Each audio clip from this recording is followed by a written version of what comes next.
Kristus telah kasih tahu perlahan-lahan, bahkan mulai dari khotbah di bukit, bahkan dia bilang begini, engkau adalah orang yang diberkati kalau engkau sedang dianiaya. Itu kan aneh, masa diberkati kalau lagi dianiaya? Ternyata dia lagi kasih tahu sama kita bahwa ketika di dalam sebuah masalah, pastikan terlebih dahulu kita yang berubah, bukan masalahnya urusan dia. Jadi ketika itu berubah, kita mengalami kelimpahan di dalam dia. Itu maksudnya dia. Seringkali ya kita nggak sadar Tuhan tuh ada, Tuhan hadir, karena kita nggak buka mata rohani kita. Kita nggak bilang sama Tuhan, Tuhan bukain mata rohani saya. Kita tidak menjadi seperti seorang bapak yang buta, yang nggak bisa lihat, di drop di rumah panti jompo, diantar sama petugas, mau dibawa ke kamarnya, lagi jalan si petugas ngomong gini sama si bapak, Om, kamarnya Om bagus banget, kalau dibuka jendelanya depannya danau, dicat kamarnya pakai cat pastel, bagus banget kamarnya Om. Digandeng si omnya, omnya buta. Tiba-tiba si om ngomong gini, oh iya ya bagus katanya gitu. Terus si petugasnya bilang gini, Om kan kita belum nyampe di kamar, kok Om udah bisa bilang bagus? Si om ngomong gini, kan mau nyampe atau belum kan tetap aja saya nggak bisa lihat. Saya bilang bagus berdasarkan pernyataan kamu barusan. Saya lagi mikirin, saya lagi bayangin di sini gitu loh. Jadi harusnya kalau kita lihat hari esok, kita bisa bilang begini, Tuhan hari esokku sangat indah.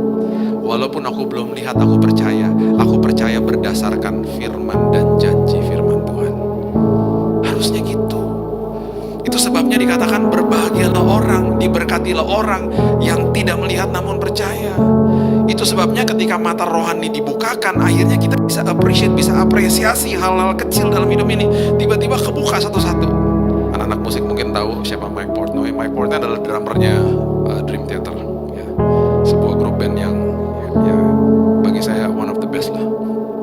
Waktu dia masih SMA, dia di sekolah dikasih tahu gini sama gurunya, seize the day, hargai hidupmu setiap hari, karena banyak kebaikan Tuhan yang kamu mungkin gak lihat hari itu.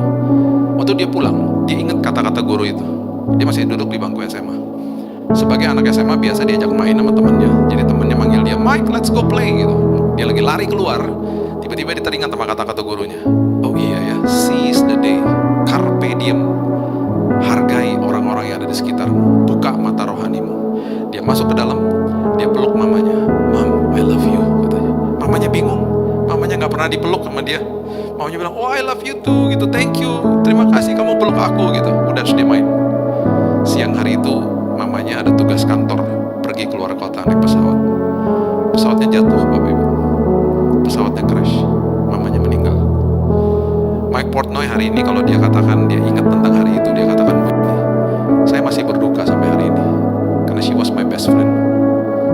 Dia bukan sekedar ibu bagi saya, dia adalah teman yang sangat dekat bagi hidup saya.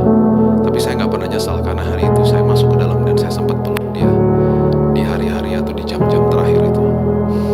Kita nggak pernah tahu, hidup ini sangat singkat.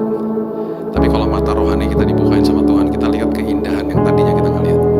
Karena kita selalu terpana sama masalah, kita terpana sama apa yang kita lihat dengan mata jasmani kita. Itu sebabnya hari ini ingatlah bahwa ketika mata rohani dibukakan, justru kita akan melihat kebaikan Tuhan, bukan keburukan dunia.